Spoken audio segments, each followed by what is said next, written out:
Hello, this is a prepaid collect call from Byron. an offender at the Eastern Reception and Diagnostic Center. You may start the conversation now.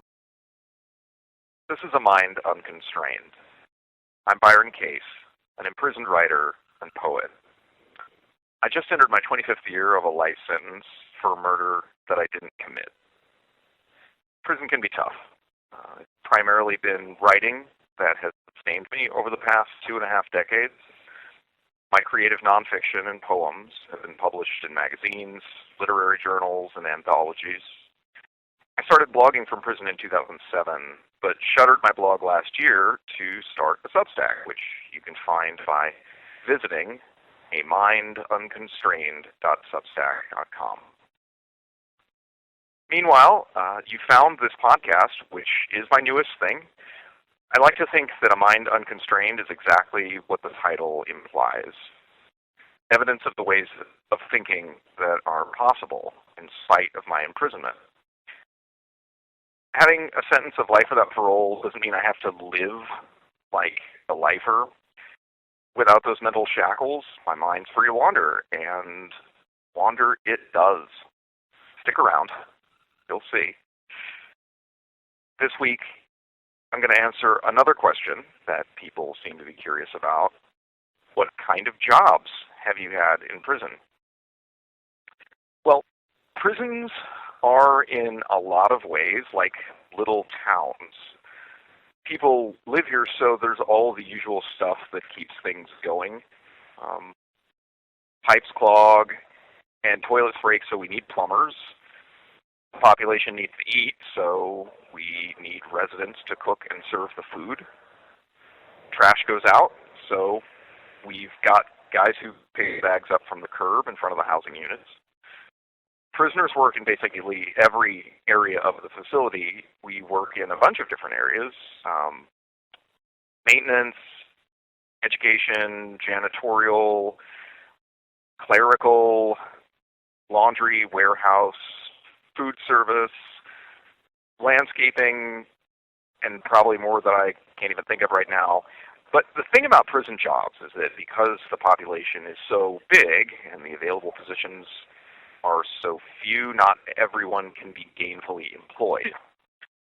And when I say gainfully, I don't necessarily mean that they're making a bunch of money. Everything you've heard about prison wages is true. They don't pay for shit. But since they're so few and far between, I've had to take the jobs that I can get. And that's made for an interesting work history in the clink. My first job was as the visiting room photographer. And basically what that entailed was I would sit in the visiting room while everyone else had their visits on the weekends. And I would wait for somebody to come to me with a picture ticket, which they had purchased in the visiting room from a vending machine, and then I would get them to smile and take their picture in front of the blandest blue background you can imagine. I held that job for a little while, and it was cool. I got to meet a lot of people, and it was really good for being a first job in prison because it sort of put me in touch with everyone, and it allowed me to network a little bit better, which in prison is really important. After that, I held food service jobs that ran the gamut from line server to kitchen maintenance worker, and that job was about as messy as you can imagine, but it too came with some perks. I was able to get extra food from time to time, and again, it put me in touch with the section of the population that, sometimes they were good people to know. I worked for a while as a clerk in the library's reference section, which, of course, I loved because as a lifelong bibliophile, I really appreciate being able to access all kinds of reading material, and with the quiet time that afforded me. Surprisingly, not a lot of people came in to ask for business directories or thesauruses. Then 8 years ago, after the DOC transferred me across the state to ERDCC, that's Eastern Reception Diagnostic and Correctional Center, say that 5 times fast, I got press ganged into an office janitor position that I kept for 2 years, more to prove a point to myself than out of any misguided notion of consistency. Then I had an amazing opportunity to become the program director for the prison's media center, which is a cooler and way more demanding position than it probably sounds. I was one of 8 people, all prisoners, who scheduled and maintained 22 closed-circuit channels of movies and series.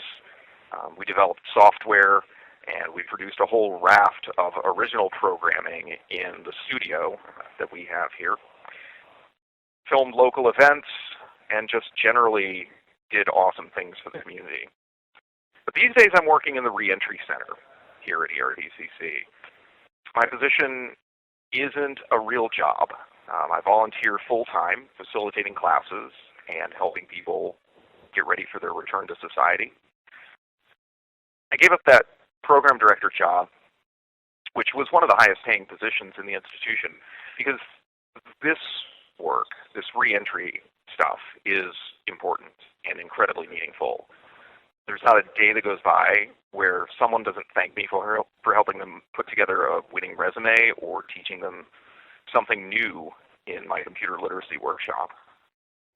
Sometimes they're just grateful that someone who has as much time as I do is willing to spend it with a person who's got one foot out the door.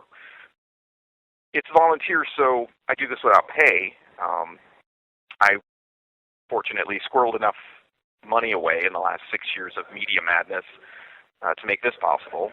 And also certain friends think I live like a monk, so my expenditures are relatively small. But whatever the case, my re-entry job is a sacrifice that is well worth making. Who knows what jobs I might hold after this, but I look forward to seeing where the future takes me. That's it for A Mind Unconstrained this week. I'm Byron Case. Thanks for listening. And don't forget, if you like what you heard here today, head over to amindunconstrained.substack.com and subscribe to get a new post in your inbox every Wednesday. Until next time, may you be happy, may you be healthy, may you be safe, may you be at ease. The caller has hung up.